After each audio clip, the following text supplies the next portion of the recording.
Be prepared. That was the motto of the Boy Scouts. The law of the Scouts was different. The law stated that a scout must be trustworthy, loyal, helpful, friendly, courteous, kind, obedient, cheerful, thrifty, brave, clean, and reverent. Also, apparently naive. Stupid. Idiotic. Trusting. They all worked. Nick had no other answers after looking at the emails on his wife's iPhone. He usually didn't look at anything on her phone at all, which she was well aware of, so she didn't bother with the extra protection. After all, he was a Boy Scout. He was as honest as anyone else. He didn't invade anyone's privacy. But Nick's wife was going out of town in a few weeks, and Nick was trying to remember the name of her hotel. She'd told him before, but he hadn't paid attention and wanted to avoid an argument about why he hadn't. Such arguments had been happening more often lately. After their wedding 5 years ago, this trip would be the longest time they would be apart, and Nick thought about doing something romantic, like sending flowers. After all, what could be better than showing the woman he loved how much he loved her and sending her flowers while she was several thousand miles away in the city of love, Paris? It was the city of love, sure, but he wasn't the one she was going to love. No, it was Dwayne who was also going on the trip, typing in his wife's phone access code, the date of their wedding. Nick found himself reading one of the work-safe emails his wife and Dwayne had exchanged over the past few weeks. They'd discussed a nighttime stroll down the Champs-Élysées and then a moonlit boat ride on the Seine. Almost as surprising as the affair itself was the fact that Nick's wife Linda and her lover Dwayne exchanged messages using their work email accounts. She should have known better. So should Dwayne. Like Nick, Linda was a lawyer. Dwayne worked as a paralegal at Linda's firm. All three of them had done enough document handling in major litigation where huge teams of lawyers and paralegals read each of the hundreds of thousands of emails that had been received or were being considered for receipt as part of document discovery. There was always a story about an affair by one or two idiots, and then the lawyers would try to figure out if the affair was relevant, and if so, how to limit damages. Nick didn't really pay attention to what Linda had told him about the trip and the name of the hotel where the team would be staying, because something funny was going on. At that moment, Nick didn't know what it was, but instinct made his hair stand on end. 5 years as a lawyer, listening to clients lie and listening to lawyers carefully avoid lying by not telling everything, had made his listening skills sharp. And something was wrong when Linda initially told him about the trip. A very boring arbitration case that would keep them so busy they wouldn't even be able to enjoy the sights. She said it without looking at him at all, and a little too flippantly. She knew Paris was one of Nick's favorite cities, and they always talked about going together because Linda had never been there. Nick found her response odd, but he hadn't even envisioned this worst-case scenario. The line of the email he was looking at now, however, was an awl stabbed straight into his heart. "Why don't you just lose the Boy Scout so we can spend more time together and not worry?" Dwayne wrote last night. "I feel safe with him," Linda replied. "So why are you screwing me behind his back every chance you get?" "You're making me wet," smiley face emoji. Nick didn't know what to do at the moment, other than print out the email on the Wi-Fi printer they had in the basement. Just in case. As an experienced lawyer, his first order of business was to preserve the evidence. Printing out the letter and putting it in his computer bag, Nick thought for a moment. He definitely knew what he wanted to do. The way he saw it, he had a win-win option. Pretend to get ready to kiss her, but then smash face into one of the trees in the woods behind the house. Dwayne, on the other hand, would experience less mercy. Before hurting someone, he needed to think. It was thinking that made him a lawyer.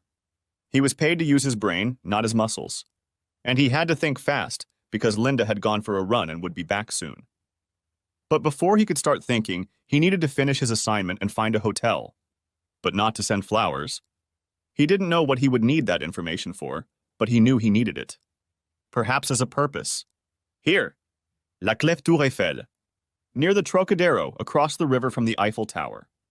About a 5-minute walk from the International Chamber of Commerce, where Linda and Dwayne would be working on their arbitration case with the rest of the team, at least when the two lovers had free time between sex. At the hotel, he had to do a quick computer search on Virginia's divorce laws. Some of it he remembered from his bar exam days, 5 years ago, but it was always good to check. Adultery was grounds for divorce and could affect issues like alimony and property division. But there were objections to the charge of adultery. One of these was connivance. The defense was to find out about the adultery and then voluntarily resume sexual relations and continue living together. So he needed to get out of the house fast. And no confrontation. Not yet. He intended to unleash total shock and awe on her with no unknowns. He was going to dominate the battlefield to end this marriage. And that meant he'd have to lie. It was incompatible with Scout law, but this was war. After all, it was Churchill who said, "In war, truth is so valuable that it must always be accompanied by a bodyguard of lies." Right now, Nick's lies would serve a more important purpose. None of them were under oath anyway. He went up to the bedroom and started packing. He finished quickly and set the suitcases by the front door.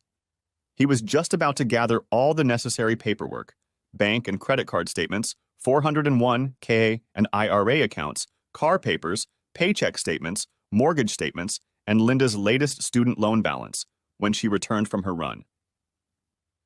He heard her in the kitchen as he came up from his basement office. He decided to look concerned and out of place when he saw her drinking Gatorade. Her shoulder-length brown hair was gathered into a ponytail. She looked pretty good. Too bad she was a disgusting whore. He realized that love was dead. "Guess what? I'm going to Paris," he said with a grim smile. The color disappeared from Linda's face. Her blue eyes turned pale. "What?" "Paris, Virginia." She quickly lost her shocked expression. "Sven just called," Nick continued. "We're testifying in my insurance case, and we need to prepare a witness. Apparently, we just lost a motion to compel. The judge is furious, and the whole court schedule has turned into chaos. I'll be on the road for a few weeks, although I may have time to stop by and do laundry from time to time." "Poor little thing," Linda said with a suitably concerned look. "Maybe your firm is recruiting." "I'd rather go to your Paris," Nick said, and he saw the worry return to her face. But then she smirked. "Send me a resume. Maybe you have the right pedigree for us to consider you for the job." It was a tease. Linda's law school was ranked higher in the academic rankings than Nick's school. Then, perhaps feeling guilty, she made a movement as if about to hug him, but Nick turned and went down to his office before she could close the gap. The visions of him punching her in the face were coming back, and he wasn't sure he could keep them under control. Rising, Linda asked what he wanted for dinner. "I can't stay. I'll get something to eat on the road." Sven was beyond excited and wanted me to hit the road immediately. He spoke as he walked through the kitchen. Linda followed him to the door, looking a little worried. When he took the suitcases and headed for the exit, she pressed her lips together for a goodbye kiss. "I'm sorry. I think I have a cold. I had a sore throat this afternoon. Maybe it's allergies, but I don't want you to catch anything." Linda followed him to the car as he loaded it up. "When are you coming back?" "Probably not until Friday at the earliest. After Paris, we're going to Roanoke. And next week we have to go to Baltimore." Perhaps he was becoming even more paranoid, but he thought he could hear the gears of her brain turning as he watched her stare off into the distance, as if calculating what unexpected possibilities his absence would open up. He waved goodbye and drove away from the driveway. He hoped she'd just assume he was busy with work and annoyed that he'd been called in on a Saturday. His acting skills weren't capable of much more than that right now. But he suspected she was already planning to ask Dwayne out. Nick drove until he pulled up to the nearest shopping center with a coffee shop. Like most lawyers, he thought better on paper. As he sipped his coffee, he began to make a list of cases. He paused for a moment to realize that he had never once thought about reconciliation. It wasn't even an option. There would be retribution. The only question was the degree. He was interrupted by the phone ringing. He didn't recognize the number. "Yes?" Impatiently he replied. "Mr. Buford? I'm Sam Granger. I don't think we've met, but I'll get right to the point. I got your number from old real estate records. I'm in the business of buying old houses and tearing them down to build McMansions. I know. Everyone hates what I do, but they don't hate me as much when I give them a check." Granger spoke so fast that Nick didn't have time to react, only thinking that the house wasn't old, it was cozy, and why the hell was he talking about tearing it down? But then, his rational mind took over. Well, I'd like to buy your house so I can tear it down. I'd offer to build you a mansion, but I can never guarantee the timing of new construction, especially with county permits and all that. I make all my profits by renting them out quickly, but I think I could get you a very good price if you and your wife are motivated to sell. Nick could hardly contain a Grinch-like smile. Linda had picked out a house shortly before their wedding. It was an old ranch house, but with a nice yard that looked right out onto a patch of woods with a creek running through it. It was close to major highways but was quite secluded and peaceful. What finally won her over was the treehouse in the yard across from the bedroom window. She liked that it was a house ready for children. Nick liked the price and the fact that it was only 20 minutes from a major metro parking lot. That and a 30-minute train ride to work wasn't a bad option for the neighborhood. Mr. Granger, I will be busy at work for the next few days, so I cannot guarantee access to the property. Call me Sam. I don't need to see him inside. Like I said, it's a demolition job, and I've already checked it out from the outside. Can you meet me Sunday morning, Sam? Of course. By the way, I'll probably do the closing of the deal myself by executing a power of attorney for my wife. She is very busy with work at the moment. No problem. I'll give you the form we use. Nick noted the address and began to draw the outline of a plan. She felt safe with her Boy Scout, didn't she? That was because Linda didn't know that good old Lord Baden-Powell had used the military scouts as a model for what would become his boys' movement. Skills such as stealth, cunning, and self-reliance. Ambush, in other words. She never sees what awaits her until it's too late. But first, a reconnaissance. To that end, he knocked over his empty coffee cup and walked out to his car to get some privacy. He dialed a number on his cell phone and dialed a number. Frank? He asked when the call was answered. I need a favor. And I need it now. Frank Barry was a private investigator. During his 5 years as a corporate lawyer, Nick made it a habit to help poor people with their legal problems on a pro bono basis. This was in line with his ideas of public service. In addition, he received a per-hour fee from his firm for doing so and real courtroom experience, something his day job usually didn't provide. One of his law school classmates recommended Frank to help with a nasty divorce case in which a stepfather was sexually abusing his stepdaughter. Frank's evidence allowed him to apprehend the boyfriend when the sluggish police response failed, and thanks to that evidence, the divorce case was handled quickly. Frank listened while Nick explained what he had learned. And you think your wife would invite him into her bed tonight? Is she that brazen? Arrogant. She was one of the top students in her class in law school. Thinks she can do no wrong. I'll do it myself. I'm indebted to you. The Rivera divorce case brought me a lot of good publicity. The phone hasn't stopped ringing. I appreciate that, Frank, Nick said. By the way, there's a treehouse in the backyard you might want to use. It opens right into the bedroom, and she likes to do martial arts with the curtains open. It used to freak me out, but then it started working its way up, you know? You can get there by going through the woods and jumping over the creek after dark. No fences, no dogs. There's a service road on the other side where you can park.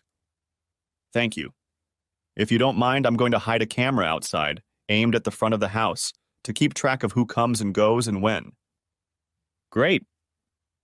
And you're using Harry to get a divorce, right? I'm assuming you want a divorce. Yes and yes. Okay. I know how he likes to have the affidavit and report done. If you're right, we'll find out very soon. Nick then called Harry. Is this about the law school reunion, Nick? I've gotten 5 calls already asking me to contribute to their capital fund. No. I want to hire you. Linda's cheating, and I want to burn the bitch. After Nick had brought him up to speed, Harry said, Come back tomorrow. I know it's Sunday, but I still had some paperwork to deal with at the office, so I was going to stop by. We could start with this. It sounds like you've already dealt with how not to indulge in adultery. Harry is dealing with clear and convincing evidence. The hardest part will be fighting over the financial settlement.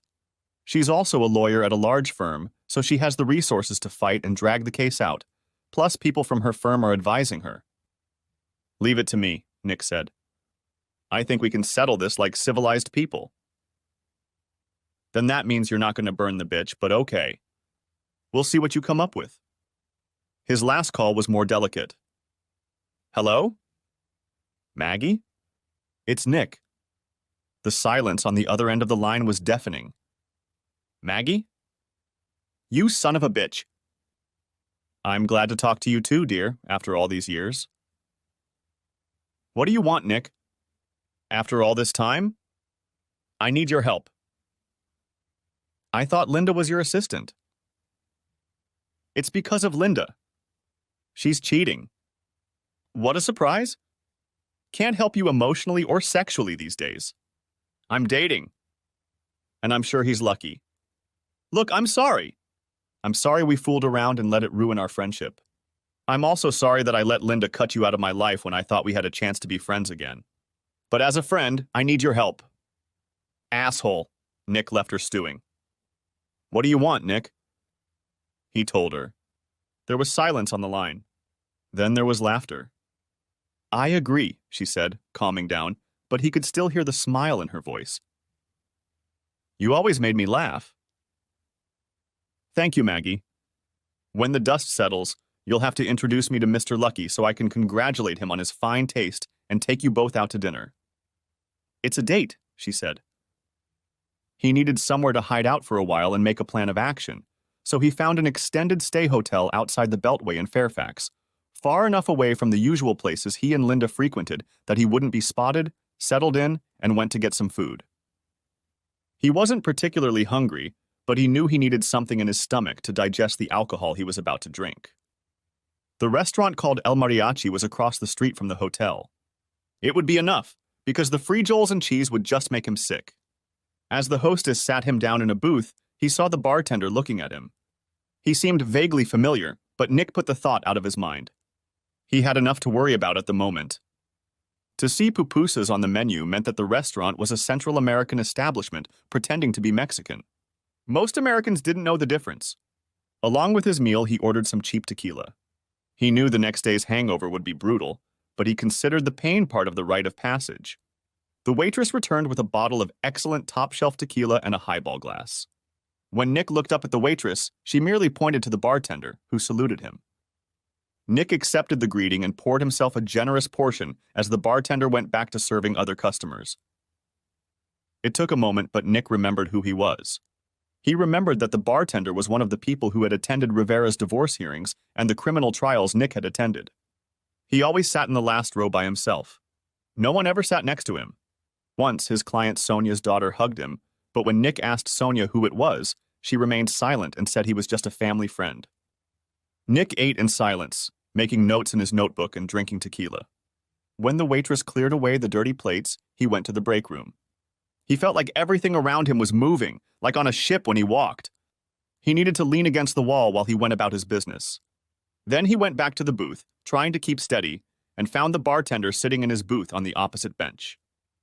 "Senor Nick, good to see you," he said, extending his hand to Nick and shaking it vigorously. Nick sat down and waited. "I never thanked you for helping my cousin get rid of that bastard she was married to." Nick tried to object that it was nothing, and he was just doing the little he could, but the bartender ignored him. He was badly beaten in prison. "Did you know about it?"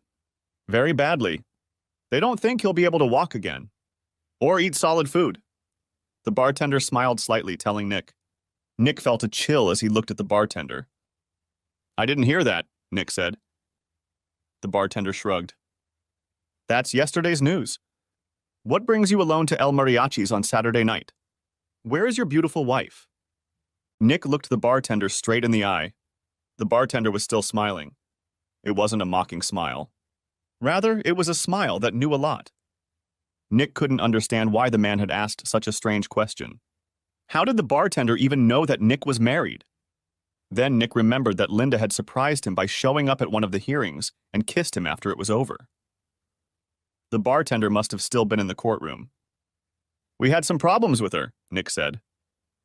He saw no reason to lie or withhold information.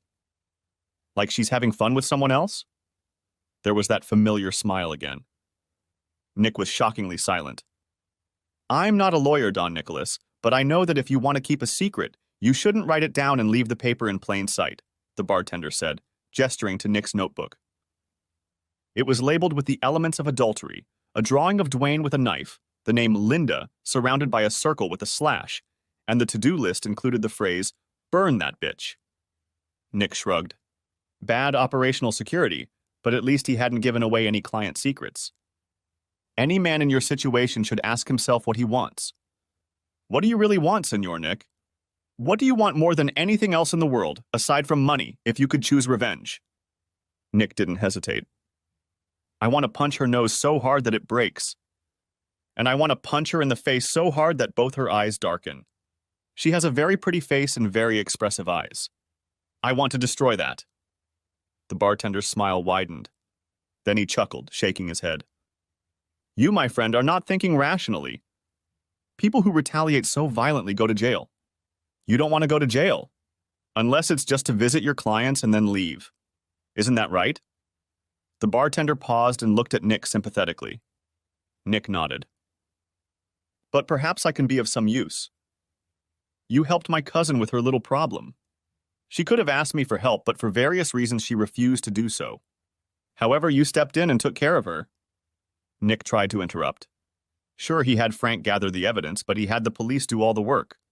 It didn't hurt that Nick had asked one of the partners in his firm, a former assistant United States attorney from the area, to have a quiet chat with the Commonwealth's attorney to make sure the criminal case was handled properly.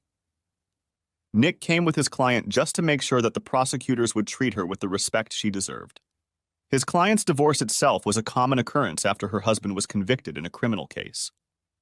The bartender waved away his protests. You must realize that helping forgotten people like my cousin is noteworthy in and of itself. I am indebted to you on behalf of my family. I am repaying my debts. I think you could use some help. Nick looked at him intently. I'm afraid I don't remember your name. The bartender's smile turned into a shark-like grin. Some people call me El Diablo. The devil?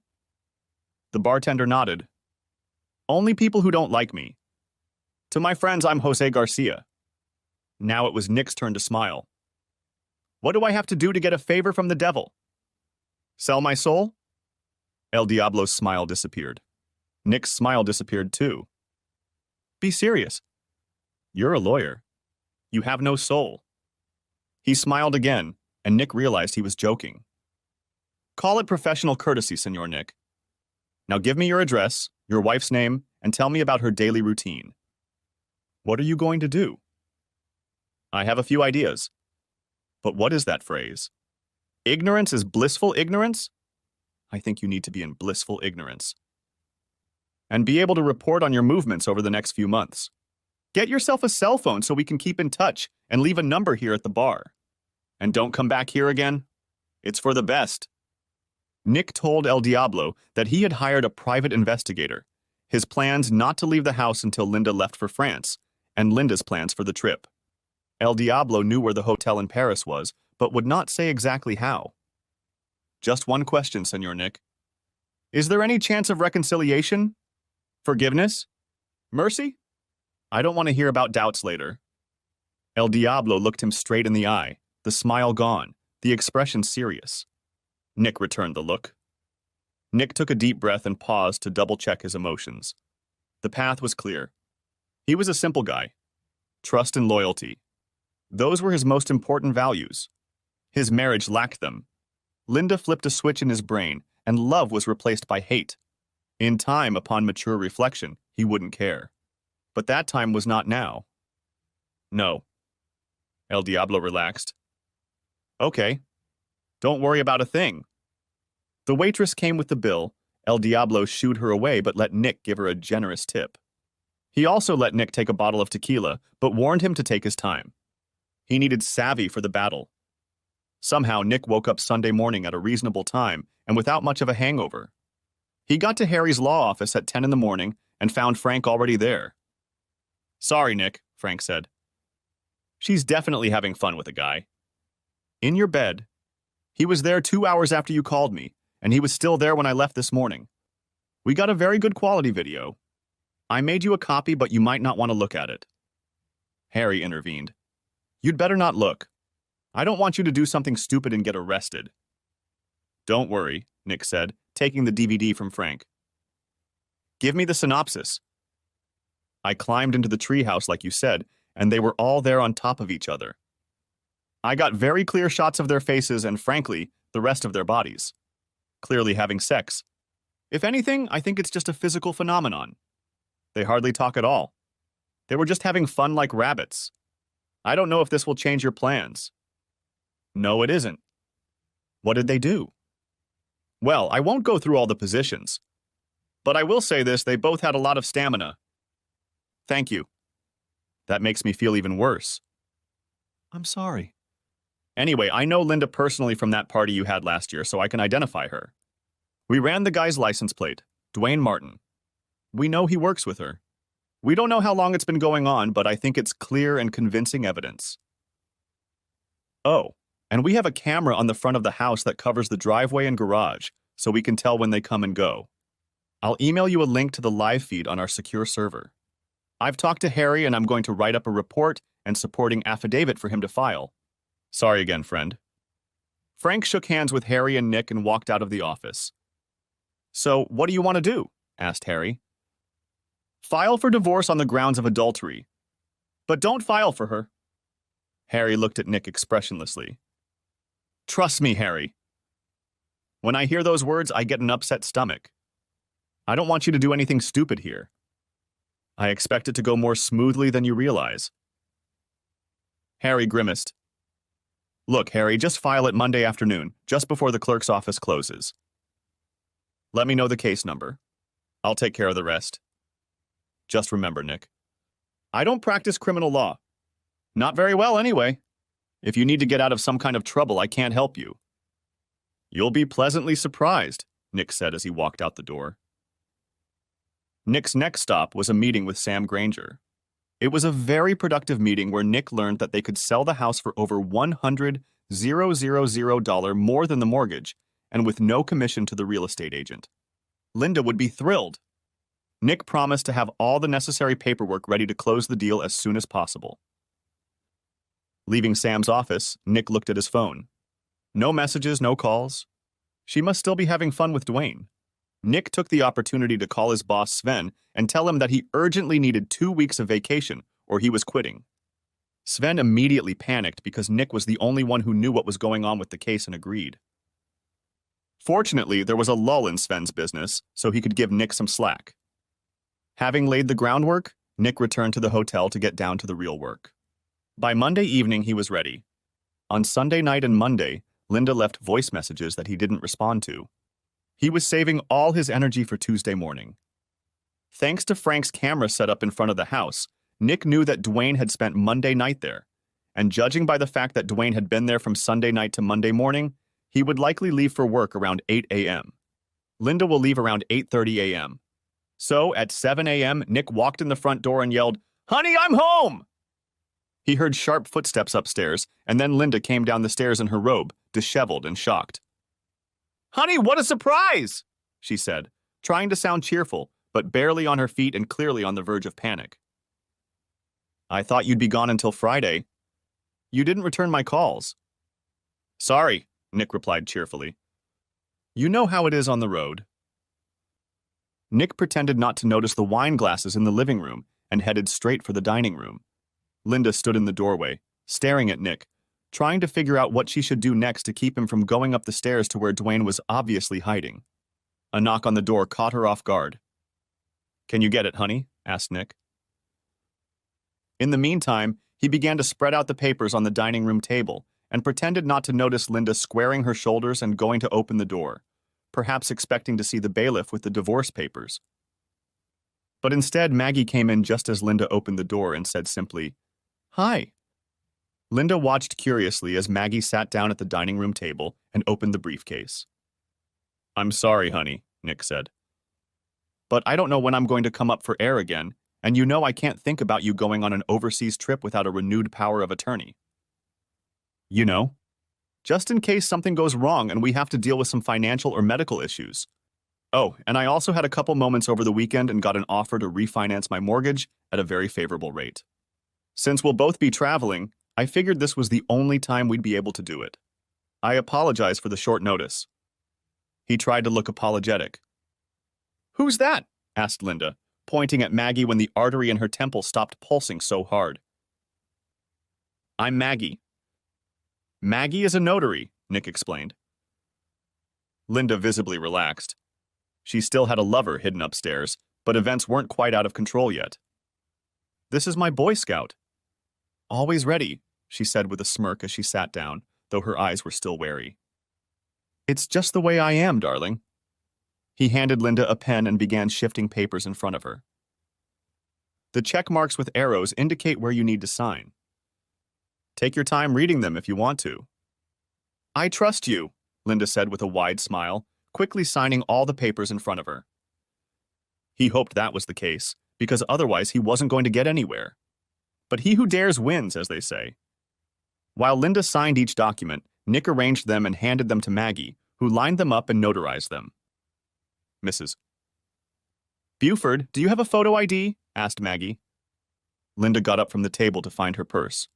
Maggie and Nick exchanged glances, but both had to quickly lower their eyes to the table to keep from laughing. Linda brought her driver's license to the table. Maggie took a picture of it with her phone and wrote the information in her notary journal. Linda offered coffee, but both Nick and Maggie declined while Maggie wrote down the documents she had notarized in her journal, and Nick moved everything into different folders. Linda looked up, expecting Nick to try to go there and calculating her next move. Maggie left, putting away all the tools and smiled at Nick when Linda wasn't looking. Nick gave Linda a break, saying that he needed to have a teleconference and would go down to his basement office to do so. Linda's shoulders relaxed, for now she would have time to escort Dwayne out the door and remove any trace of his presence before Nick reappeared from his man cave. Nick went downstairs to give her the illusion that she was still fooling him. He pretended he didn't hear Dwayne's heavy footsteps coming down the stairs or the sound of the garage door opening so Dwayne's car could pull out.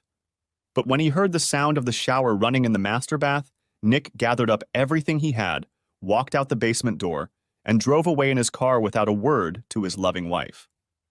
2 hours later, after a hearty breakfast at the diner, Nick was in Harry's office. Harry looked shocked. So, are you saying you got the wife to sign a Form CC 1406 agreeing to the service of the divorce petition on her and waiving service of court notices and notices of any future proceedings? Yes. The properly notarized form is right here. And it was. Are you also telling me that you got your wife, an experienced attorney, to sign a property division agreement whereby she gives you all the proceeds from the sale of your house and the property in it, the cars and jewelry she owns, leaves you full discretion over the disposition of her personal belongings, and allows you both to walk away with the retirement accounts each of you has? Without any alimony on your part in her favor? She makes more money than me anyway.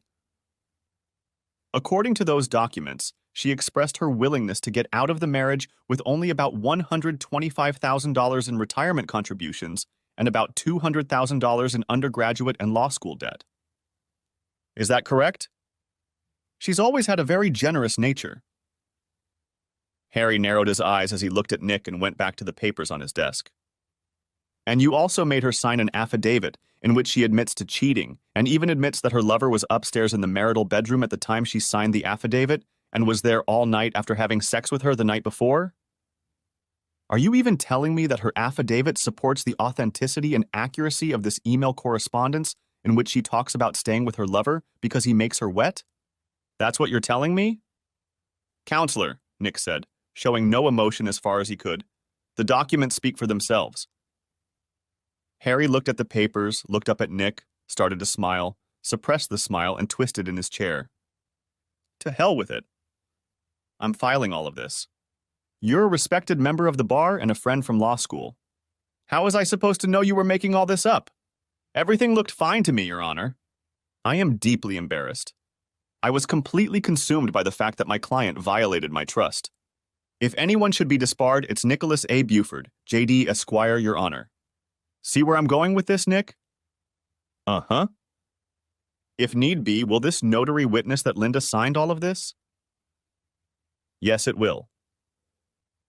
Will she testify that Linda scrutinized the documents? I wouldn't want to try to prejudge or influence anyone's testimony, but as you said, Linda is an experienced lawyer who specializes in litigation, so I'm sure she gave the documents the attention she felt they deserved. I'm sure the notary will say she saw Linda Buford review the documents and sign each one. Otherwise, I cannot give an opinion as to her state of mind with respect to understanding the contents of each document. Okay then, Harry said. I'll file all that today, plus Frank's affidavit and report. There are photos and a DVD attached. I'll see if I can't get it out of the electronic file for a while. We don't want it to make the news, do we? No, Nick said. Linda's leaving for Paris in a little over 2 weeks. The longer things go quietly, the better. Do you know anyone at the county courthouse? Do you remember Seth? Asked Harry. Day student next year after us? He had trouble getting a job at the law firm, so now he's clerking at the county courthouse, trying to build up his resume. He might be able to speed up the process. But if the judge wants live testimony, the whole thing could collapse under its own weight. Linda will have to decide she doesn't want to fight the case on fraud on the court when she realizes what's going on. If things go south at that point, I may have to dispense with the services of your attorney. Fair enough. Someday you'll tell me the whole story.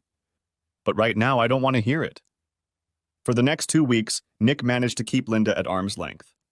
He sent her text messages at off hours, letting her know how busy he was, but he answered her calls the rest of the time. Over time, she began to call less frequently.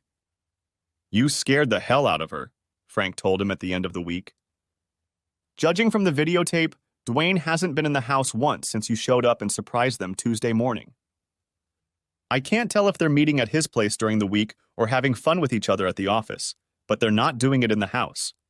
I'll tell you if anything changes. The only thing that had changed was that Nick had quietly returned to the house when he found out Linda was gone and had taken the financial papers he thought he might need. He also signed a contract to sell the house to Sam Granger.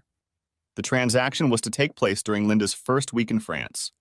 The rest of the time, Nick went to the gym, did some leisure reading, and pondered how he had gotten to the point where he was 30 years old with his life in such disarray. He told Sven that he needed a few more weeks off, and Sven reluctantly agreed. She's having fun with him at the house again, Frank said Saturday, a week before Linda was scheduled to leave for Paris. Thanks for the heads up, Nick replied. He didn't care, but he knew that once he got rid of the house, he'd rather burn the sheets than sell them.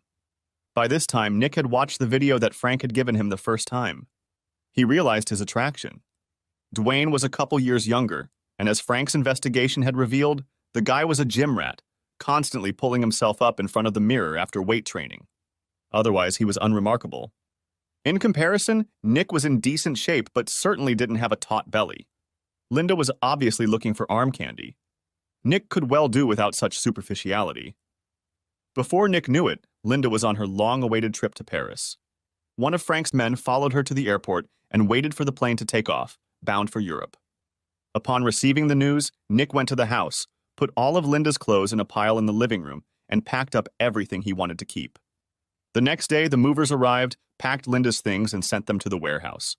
Separately, they packed Nick's things and moved them to the apartment he had found. Thanks to Sam Granger, a skillful reseller, Nick was able to sell the furniture easily. When the house was finally empty, Nick went around the house one last time before doing one last thing. He carefully gathered up the wedding photos and album, as well as Linda's wedding dress. He took them to the fire pit on the patio that was under the treehouse, carefully placed the photos and album in the fire pit on top of the embers, added the dress, some lighter fluid, and lit a match. After everything burned down, Nick was pleased to see that there was indeed a lot of detail in the video. You could even make out the details in each photo as it was added to the pit. A day later, Nick closed on the sale of the marital home, using his wife's power of attorney to sign as her de facto attorney. She really should have read everything she signed. With a separate financial power of attorney, Nick was able to deposit the check for the profit from the sale of the house into his personal account, certifying it on his wife's behalf as her attorney in fact, and close the joint accounts. 3 days after that, still in the first week of Linda's trip to La Belle France, a construction crew leveled the house. A few days later, they removed the rubble. After that, work began to prepare the site.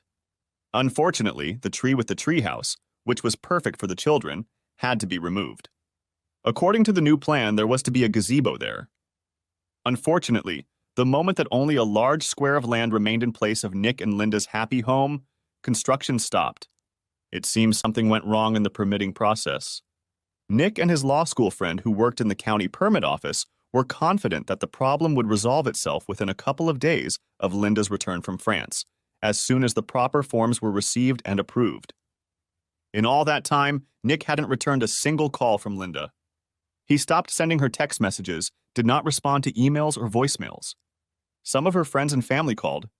Nick sent curt messages back saying he was busy and traveling, mostly so they wouldn't try to drive by the house to see him. El Diablo called him on his landline and told him that Linda and Dwayne seemed to be stressed and didn't look their best. She probably suspects that something is wrong. Nick asked how he knew that. El Diablo simply said that he has friends and family everywhere, even in Europe. He asked Nick if he wanted Linda's wedding and engagement rings back. When Nick answered in the negative, El Diablo asked if he would mind if someone else acquired them. Hell no. Okay. I might know someone who would like them. On Wednesday, 2 days before Linda was due back from Paris, Nick was in Harry's office.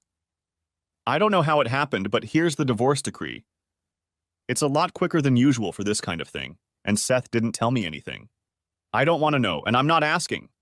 Consider yourself lucky, and congratulations on being single again. Here's a copy I'll send to your ex-wife. I'm sure she'll be thrilled.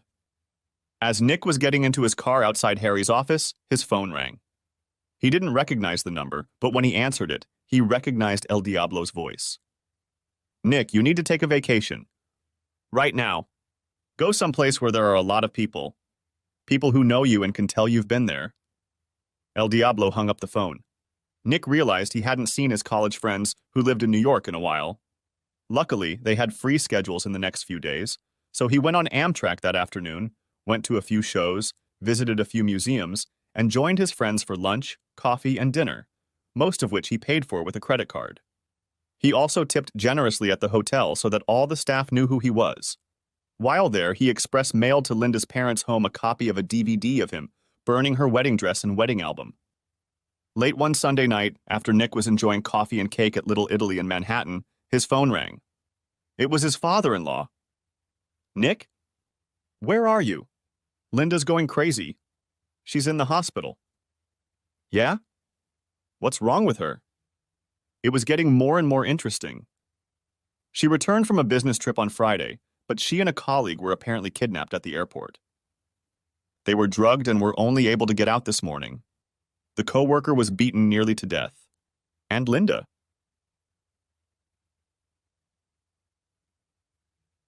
Here her father's voice trembled. Once upon a time, Nick might have sympathized.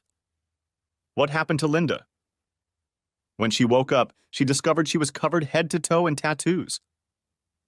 Tattoos with horrible inscriptions, like that she was a whore and a slut. And as soon as she woke up and saw that, some guy in a mask came in and punched her in the nose, breaking it, and then gave her 2 black eyes. Impressive, Nick thought. Really, it was the cherry on top of the ice cream.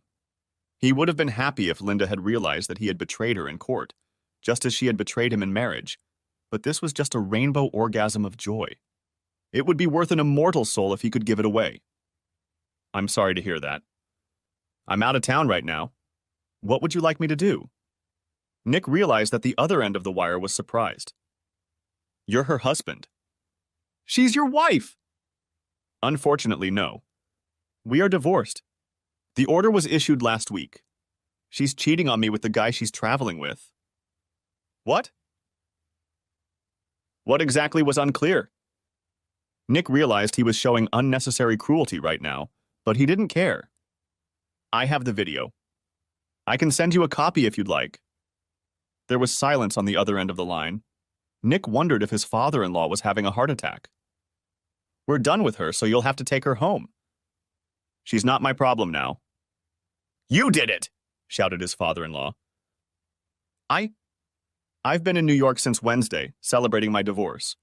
Look, I know you're upset, and I hope Linda gets better soon, but I don't think we have anything to say to each other. He hung up the phone. It occurred to Nick at that moment that the stress of city life had been too much lately. He sent Sven an email saying that Sven and the firm could go to hell, respectfully after all. A quick internet search revealed that there was an REI store in Soho, and Nick got himself some new hiking and camping gear. Linda had never liked camping, so this was a chance to reconnect with her scouting past. The hotel was very accommodating and agreed to leave his luggage for a while for a reasonable fee, and Nick was on his way to the Adirondack Mountains to commune with nature until things calmed down.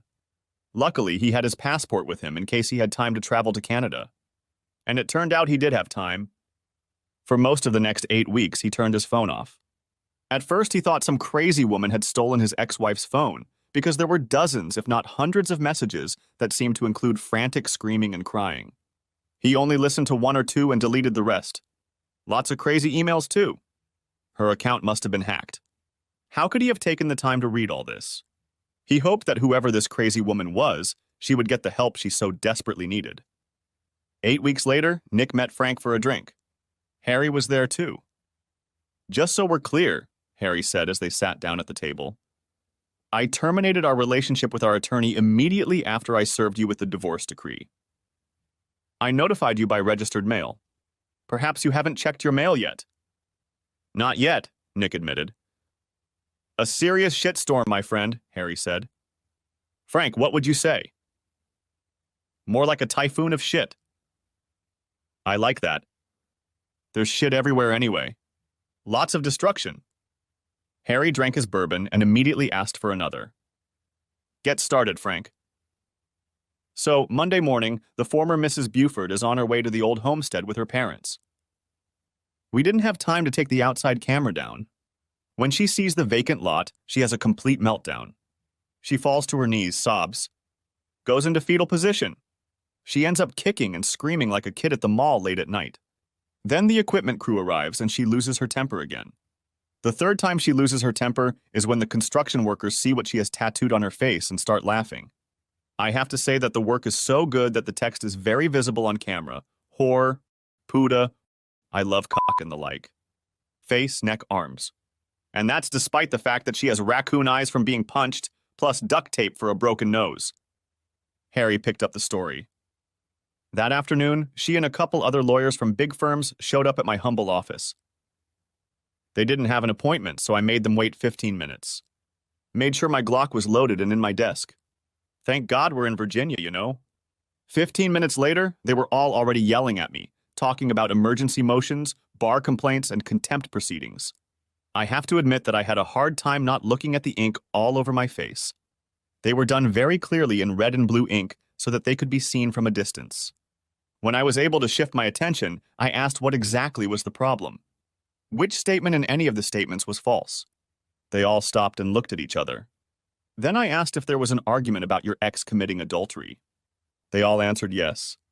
Then I turned on the videotape I had turned on while they were waiting, and good old Linda is clearly writing up and down on the genitals of someone who is not her husband in the marital bed. Obviously, they haven't familiarized themselves with all the case files yet. Everyone just looked at each other in confusion. Then Linda started yelling that you didn't even give her a chance to explain. And I said you didn't care what the reason was, as long as you did it. She came to her senses and started telling me that she never agreed to let you sell the house and that you burned her wedding dress, pictures, and album. All of those things were her personal property. I showed her copies of powers of attorney, one of which was specifically for the sale of the house. I showed her the property settlement agreement, which gave you discretion to dispose of her personal belongings, and told her she was lucky she still had her clothes.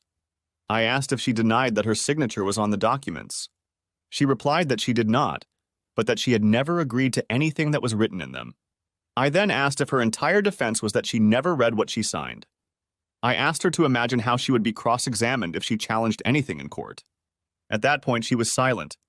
I also pointed to an affidavit she had signed where she admitted that her lover was upstairs at the very moment she was signing and asked if that was true. At this point, she lost consciousness. He tried to bring her to her senses, but I just called 911. She refused to go to the hospital with them. But then she started yelling about tattoos and about her boyfriend getting beat up. And I said you had nothing to do with it as far as I know, and you're out of town anyway. And Dwayne probably pissed off some other wife's husband by sleeping with her, or some other woman who thought Linda was beating Dwayne off her. I told them they knew where the Fairfax Police Department was if they had a criminal case they wanted to discuss. I'm sorry I missed all that. It's getting better, Harry said. So they were still going on, talking about filing a motion for reconsideration and all that. And then I told them that just that morning, I'd gotten an anonymous email with links to some videotapes of Linda and Dwayne in your bed when they started doing it again in front of Paris. The message said that the videotapes would be sent out to everyone Linda knew, and that you, Nick, knew nothing about it and couldn't stop them. And that these are friends you've helped, and that they'll protect you, and that they'll hit the send button the same day if she doesn't leave it alone. Do you know anything about that? I was out of town, Harry. After that, they left.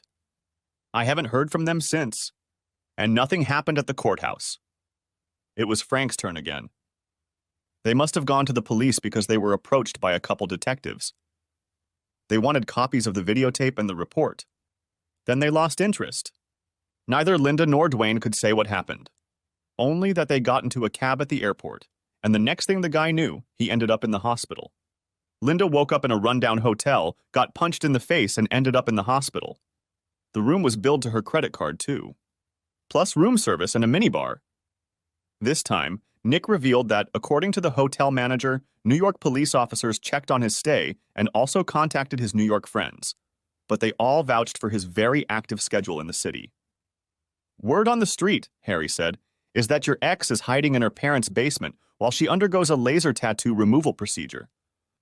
Problem is, they charge by the square inch and she's covered from head to toe.